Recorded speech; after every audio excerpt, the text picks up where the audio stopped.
Salam dəyərli izləyicilər. Kimya dərslərimiz davam edir. Ardıcıl şəkildə kimya və anlayışlar bölməsinin 3-cü hissəsinə keçirik. Bu gün sizlə bir neçə mövzudan, bir neçə anlayışdan danışacağıq. Bunların ilki kimyəvi formuldur. Nədir kimyəvi formul? Kimyəvi formul maddə tərkibinin kimyəvi işarələr və indekslər vasitəsilə şərti yazılışıdır. Bu nə deməkdir? Biz tutaq ki bir maddə tanıyırıq.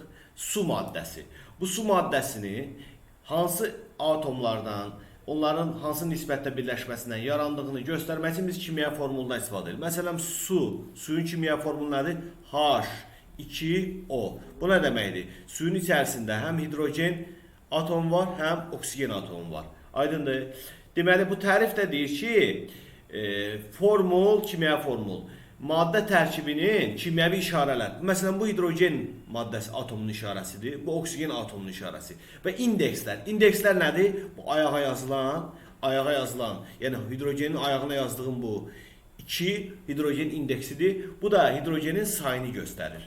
Deməli, burada biz kimyəvi işarə və indeksin nə olduğunu bir də analiz edəcəm sizin üçün ayrıca. Kimyəvi işarə elementin adını göstərir və onun bir atomunu ifadə edir. Məsələn, biz burada O yazmışıq. Bu O, oksigen atomunu göstərir və ayağında heç nə yoxdursa, deməli bir dənə oksigen bunun içərisində var. O bir dənə olduğunu göstərir. Bəzi element atomlarının yazıldıqda oxunuşu elə adı kimi oxunmur. Qısa sözlərdən istifadə edirik. Məsələn, biz bunu yazdıqda xlor 2O5 məsələn. Burada biz buna xlor deyirik. Xlor 2, amma oksigen 5 demirik. Oksigen 5 demirik. Bu cür oxunmur bu. Çünki oksigeni qısa şəkildə O şəklində deyirik. Məsələn, siz hidrogen 2 oksigen deyə oxumazsınız bu birləşməni. Bunu oxuyarsınız H2O. Nə oxuyarsınız? H2O. Məsələn, belə bir şey yazıram sizin üçün. Bunu oxumazsınız hidrogen 2 kükürt, oksigen 4. Bunu oxuyarsınız H2S, çünki kükürt S deyə oxunur. O4. O belə oxunar. Yəni bir maddənin formulu verildikdə bu şəkildə oxunar. Burada gördüyünüz bu 6 dənənin də qısa şəkildə oxunuşu verilmişdir. Özünüz bunu videonu saxlayıb analiz edərsiniz. Bəs indeks nədir? Az əvvəl dedik. İndeks dedik ki, məsələn, P2O5-də bu indeksdir. Bu da indeksdir. İndeks molekuldakı atomların sayını göstərir. Yəni P2O5 molekulunda 2 fosfor, 5 oksigen var. Bu onu göstərir. Və indeks kəsr ola bilməz, çünki atom vahid bir hissəcikdir. Niyə olmaz? Çünki burada fosfor 1,5 ola bilməz. Atomlarda insan kimidir. Biz lap başdan birinci dərsdə demişdik ki, atomlar kimyəvi üsullarla parçalanmır, bölünmür. Belə bir yanaşmamız var orta məktəbdə. Ona görə də yəni bunu biz P 1,5, O 2,5 belə bir şeylər yaza bilmərik. Biz formula baxanda element atomlarının sayını bilə bilirik. Məsələn, H2O-da 2 hidrogen var. Oksigenin ayağında heç nə yoxdur. Əslində burada biri var, biri yazmırlar. Bu oksigen sayı 1'dir. Məsələn, kalsiyumumuz PO4-də. 3 dənə kalsiyum var, bax ayağından bəllidir. Bəs bu PO4 2-də biz nətər eləyəcək? Bu 2 kalsiyuma da aid yoxsa yox? Xeyr. Bu nəyi göstərir? Bu göstərir ki, bizim 3 dənə kalsiyumumuz var. Bu mötərizənin içinə vur. Bunun ayağı 1'dir, bunu vur. Fosforumuz 2 dənədir, oksigen 4-də 2-yə vur, oksigenimiz də 8 dənədir. Bunu bu şəkildə açıb da görə bilərsiniz və yaxud da belə düşünə bilərsiniz. Bunu bu şəkildə açıb da görə, ya da belə düşünə bilərsiniz. Kalsiyum 3 dənədir, ona da 2 dənə PO4'ü var. 2 dənə nəyi var? PO4'ü var və bu şəkildə də düşünə bilərsiniz. Nəticədə bizim 3 kalsiyumumuz var, fosforumuz gördüyünüz kimi 2-dir, oksigenimiz də gördüyünüz kimi 8-dir. Hər dəfə bunu bu şəkildə eləməyəcəksiniz, rahat olsun deyə. Kalsiyum zaten bəllidir, ayağından düşdü. Fosforu bu ayağında 1 var. Biri vurursan bu mötərizənin kənarında 2 dənə fosfor var. Oksigen ayağı 4'dür, yəni indeksi 4'dür. Vurursan mötərizənin indeksindən 2-yə 8 oksigen var. Bəs əmsal nədir? Əmsal kimyəvi formulların və ya kimyəvi işarələrin qarşısına yazılır. Bu qarşısına yazılan əmsaldır. Həmin molekuldan, maddədən neçə dənə olduğunu göstərir. Bu demək istəyir ki, 3 verim 2O3 o deməkdir ki, sənin 3 dənə bundanın var. Aydındır? 3 dənə bundan var. Bu 4 olsaydı, deməli sənin 4 dənə bundan var. Sən maddənin qarşısına əmsal yazsa, səndən say istəsə, onu da rahat şəkildə işləyərsən də. Bayağı bizim burada neçə hidrogenimiz var? Ümumiyyətlə biz suyun içərisində bax, bayaq analiz eləmişdik. Suyun içərisində 2 hidrogen var, bir dənə də oksigen var. O zaman bu 2 dənə su olanda 2 vur 2, 4 dənə hidrogen olur. 2 vur 1, 2 dənə oksigen olur. Məsələn, bayaq bunu hesablamışdıq. Bizim 3 dənə kalsiyumumuz var idi burada. 3 dənə kalsiyumumuz var. Fosforumuz bu 2-yə görə 2-dir. Oksigenimiz də 4 vur 2-yə görə 8-dir. O zaman 4 dənə belə maddə götürsəm, 4 vur 3, 12 kalsiyumum var. 4 vur 2 fosfor sayını verir. 4 vur 8 də oksigen sayını bizə verir. Gəldik keyfiyyət tərkibinə. Maddənin keyfiyyət tərkibi dedikdə biz nə başa düşək? Maddənin keyfiyyət tərkibi onun hansı element atomlarından ibarət olduğunu göstərir. Burada iki maddə var. Biri etil spirtidir və yaxud da etanol deyirlər. Biri də qarışqa turşusudur və yaxud da bu formaldehid deyirlər. Of, üzr istəyirəm, formaldehid nədir? Formiat turşusu. Formiat turşusu deyirlər, bağışlayın. Deməli, biz burada baxdıqda bu etanolun 2 karbon, 5 hidrogen və 1 oksigenden ibarət olduğunu görürük. Bunun sayını bizim üçün önəmi yoxdur. Çünki keyfiyyət tərkibində biz saya fikir verməliyik. İçində nə var? Karbon var mı? Var. Hidrogen var mı? Var. Oksigen var mı? Var. Deməli, biz etanol maddəsinin, etil spirtinin keyfiyyət tərkibi karbon, hidrogen və oksigenden ibarətdir. Bəs bu formiat turşusu və yaxud da bu qarışqa turşusunda necədir? Karbon var mı? Var. Var. Hidrogen var mı? Var. Oksigen var mı? Var. O zaman belə çıxır ki, etil spirti ilə qarışqa turşusunun keyfiyyət tərkibi eynidir. Bəs yaxşı görəsən kəmiyyət tərkibi nədir? Kəmiyyət isə birbaşa sayla bağlıdır. Bu maddələrin keyfiyyət tərkibi eyni olsa da kəmiyyət tərkibi eynidir. Bu neçə karbonu var? 2. Neçə hidrogeni var? İndi bir çox fikirləşir 5. 5 deyil, bir də buradadır. 6. Neçə oksigeni var? 1. Bəs bu qarışqa turşusunda neçə karbon var? 1. Neçə hidrogen var? 2. Gördüyünüz kimi biri əvvəldə bir. Neçə oksigen var? 2. Deməli, bu da keyfiyyət tərkibi, kəmiyyət tərkibi. İndi keçək başqa bir anlayışa, valentlik anlayışına. Nəyə? Valentlik anlayışına. Valentlik nədir? Necə müəyyən olunur? Nətər baxılır? Bu bir nəzəriyyədir, bəli. Deməli, kimyəvi element atomlarının özünə müəyyən sayda başqa element atomlarını birləşdirmək qabiliyyətinə valentlik deyilir. Roma rəqəmləri ilə və ya Rum rəqəmləri ilə ifadə olunur və elementin üzərində yazılır. Məsələn, bir element götürürəm, alüminium. Bunun üzərində yazılır Roma rəqəmini 3. Bu nə deməkdir? Bu 3 dənə birləşmə mənə gətirə bilər. 3 dənə rabitə yarada bilər. Məsələn, Rafiq müəllimin 2 əli var. Rafiq müəllim eyni vaxtda neçə nəfərdən yapışa bilər? 2 nəfərdən yapışa bilər. Yəni 2 əlaqə yarada bilər. 2 nəfər özümün yanında saxlaya bilərəm. Bu o deməkdir ki, mən 2 valentliyəm. Aydındır. İstəsəm mən 2 əldən birini cibmə salaram, təkcə bir əlimlə kimisə tutarım, kimləsə görüşərəm. Onda mən olacam 1 valentli. Aydındır. Deməli, valentlik bir elementin özünə müəyyən sayda başqa element atomlarını birləşdirmək qabiliyyətidir. Əgər alüminium 3 valentlidirsə, deməli, alüminium neçədən birləşmə yarada bilər? 3 dənə. Məsələn, əgər karbon 4 valentlidirsə, deməli, karbon neçədən birləşmə yarada bilər? 4 dənə. Əgər oksigen 2 valentlidirsə, deməli, oksigen neçə rabitə birləşmə yarada bilər və yaxud da rabitə 2 dənə. Deməli, əzizlər, biz burada mən sizə üçün nümunə kimi də vermişəm. Baxın, oksigen 2 dənə 2 valentlidir. Bax, fikir verin, neçə əli var, neçə rabitəsi var? 2. Oksigen 1 valentlidir, amma 2 dənə 2 hidrogenimiz var. 1 valentlidir. O da görürsən, hər bir hidrogen bir rabitə və yaxud da bir əlaqə yaradıb. Burada azot 3 valentlidir. Fikir verin, neçə əlaqəsi var? 3 dənə. Hər hidrogen də 1 valentli olduğu üçün 1, bu 1, bu da 1. Ümumiyyətlə, biz valentliyə görə maddələr 2 qrupa bölürük. Sabit valentlilər və dəyişkən valentlilər. Bu nə deməkdir? Bəzi element atomları, xüsusən də 1A, 2A, 3A yarım qrup element atomları, 4 cədvəli keçəndən sonra daha dəqiq bilərsiniz. Bunlar sabit valentli olur. Məsələn, lityumdur, natriumdur, kaliumdur, rubidiumdur, seziumdur, fransiyumdur, hidrogendir, flördür. Bunlar birləşmələrdə 1 valentli olur. Yəni, bunlar bir əlaqə yarada bilir, bir rabitə yarada bilir. 2 valentli elementlər var, berilyum, magnezium, kalsium, strontium, barium, oksigen, sink. Sinkə bir ulduz qoyuram, çünki onun biraz... Burada belə deyim də sizə, burada istisnalar var. Başlanğıc üçün ilkin kimyəvi anlayışlarda bunları belə bilsəniz bəs edir. Sonra elementlər kimyasını keçdikcə daha dərindən öyrənərik ki, bunlarda istisnalar hardadır, hansı birləşmələrdə istisnalar var, onları da öyrənəcəyik. 3 valentli elementlər, məsələn, boru, alüminium misal göstərmə olur.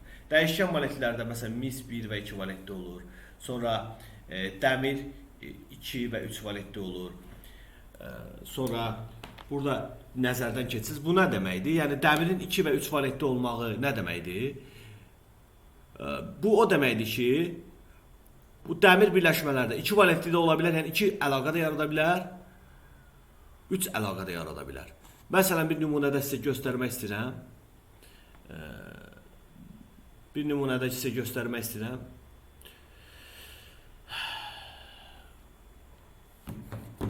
Bir dəqiqə qələmi ara qoyduq. Bir saniyə səbr edin. Məsələn, dəmirin iki birləşməsini sizə göstərəcəm. Dəmirin bir birləşməsi məsələn budur. Ferrum 2O3, bir də ferrum odur. Baxın, bu birləşmədə, bu yuxarıdakı birləşmədə dəmir 3 valentlidir. Bizim 2 dənə dəmirimiz var. Hər biri 3 əlavə yaratmaq istəyir bax bu şəkildə. 3 dənə də oksigenimiz var. Oksigen 2 valentlidir. Bax belə. Nəticədə dəmirin hər bir əli oksigenlərə birləşir və belə bir birləşmə yaranır. Və burada dəmir özü ayrılıqda. Bu dəmir. Bu dəmirdə 3 valentlidir. Bu dəmirdə 3 valentlidir. Hər bir oksigendə 2 valentlidir. Ferrum oda necədir? Bəs ferrum oda bax bu şəkildədir. Burada dəmirdə 2 valentlidir, oksigendə 2 valentlidir. Yəni dəmirin 2 valentli birləşmələri də var, 3 valentlidir. Bu o deməkdir ki, dəmir dəyişkən valentlidir. Biz valentliyə görə formul tərtib edə bilirik. Necə tərtib edə bilirik? Bu belə eləyir ki, elementlərin üzərində valentli yazılır, sonra çarpaz şəkildə endirilir indeksə, indeks tapılır. Bunun məntiqi nədir? Yəni niyə biz bu şəkildə bunu eləyə bilirik? Elə bir ki, belə düşünün siz, kobud deyirəm sizə. Alüminiumun 3 əli var. Alüminium 3 əli ilə də istəyir ki, yapışsın bir yerə. Amma oksigenin 2 əli var. Oksigenin 2 əli var. İstəyir ki, oksigendə 2 dənə yerə yapışsın. Əgər bu alüminium bir əlini bu oksigenlə birləşdirsən, bu qırmızıdan, bu birləşdirsə, bu burada bir birləşmə yaratsam, bu burada bir birləşmə yaratsam, alüminiumun bir əli boşda qaldı. Bəs bu belə olmalı deyil də. Bu necədir vəziyyət? Alüminium 3-ünü yarada bilirsə, o zaman 3-ü də birləşməlidir. Onda nə edək? Biz 3 və 2 üçün bir ortaq bir ədəd tapaq, əkop deyək də onu. 3 və 2 üçün bir əkop tapaq. 3 və 2 üçün əkop 6-dır. O zaman mən alüminiumun 2-sini götürsəm 6 əl olar. Oksigenin 3-ünü götürsəm 6 əl olar. Nəticədə hər kəsin əlləri bir-birindən birləşir və yaxud da bu 3 valentli idi, o 2 valentli idi və biz bunlar arasında əlaqəni yarada bildik və alınan maddə alüminium 2O3 oldu. Bunu hər dəfə sən belə yazma deyə, qısa yoldan belədir. Məsələn, tutaq ki, alüminium 3 valentlidir, oksigen 2 valentlidir. Oksigen deyək ki, neçə? Bu 2-ni buraya gətir, çarpacağız 2, 3-ü də bunun ayağına gətir 3.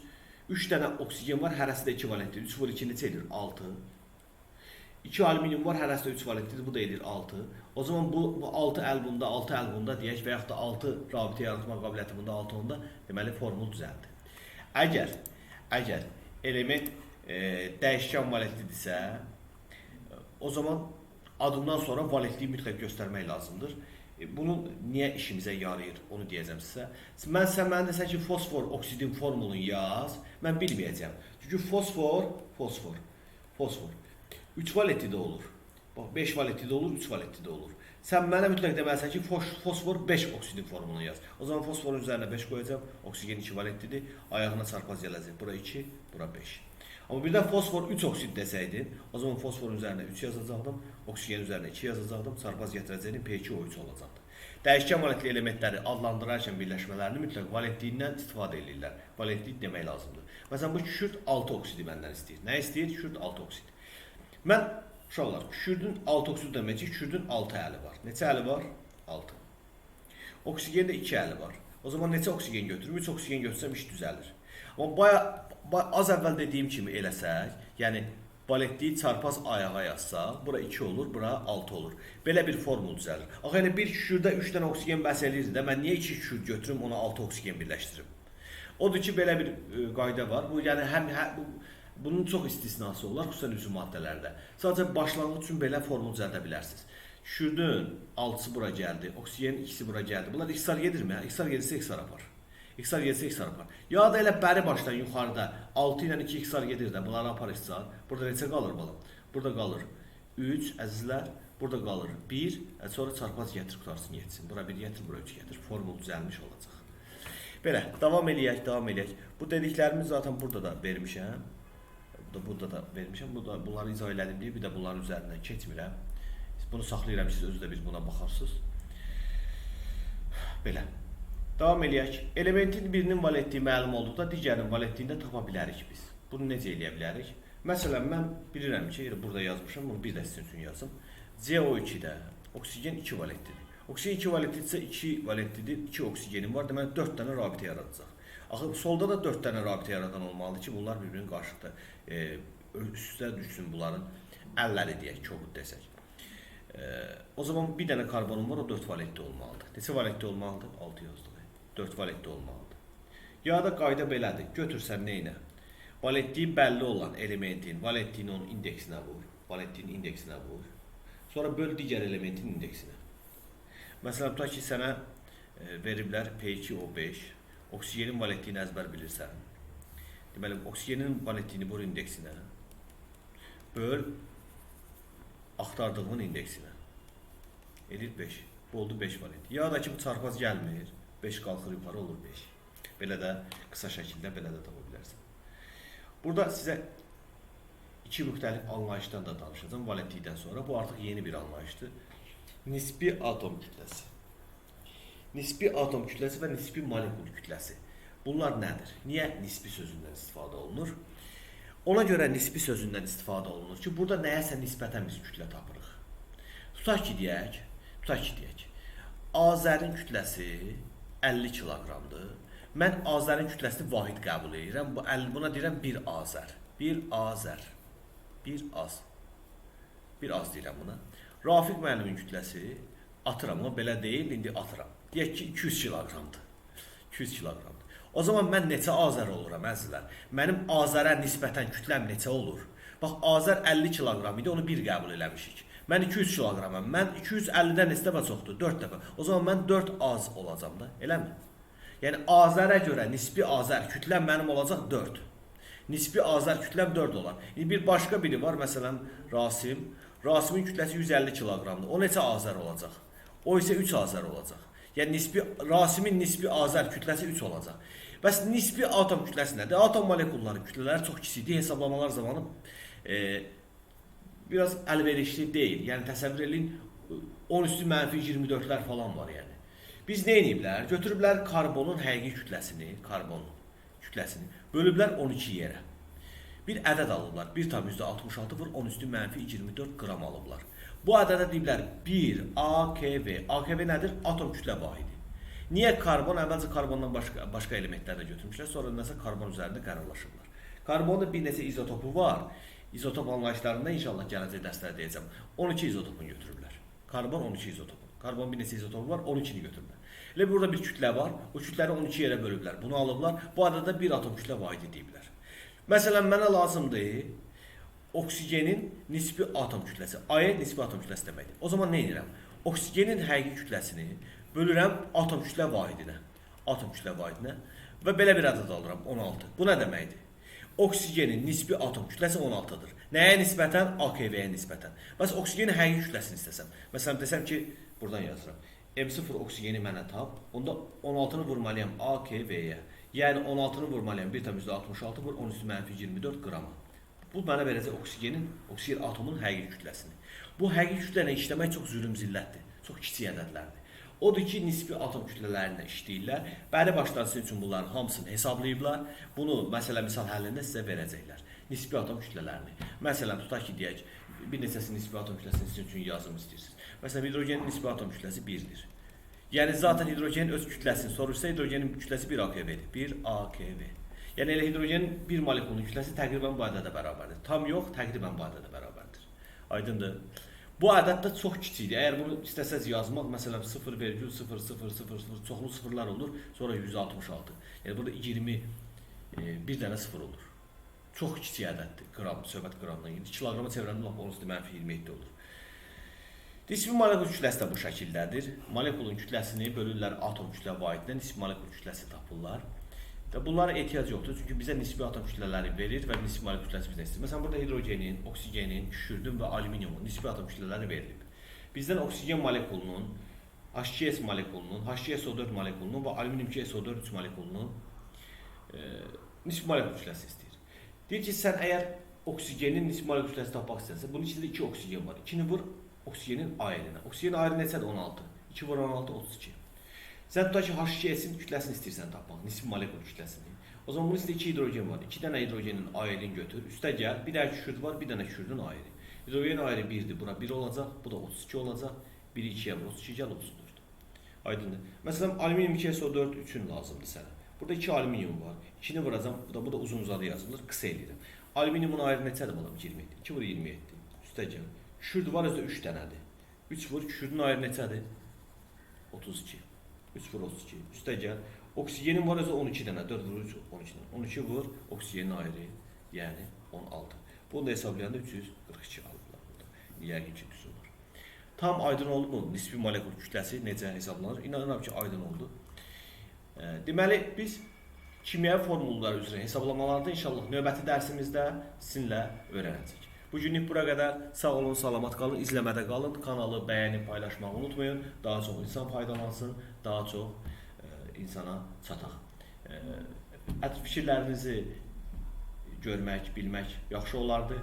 Rəy bölməsində öz fikirlərinizi video haqqında, izahlar haqqında yaza bilərsiniz. Sağ olun, salamat qalın.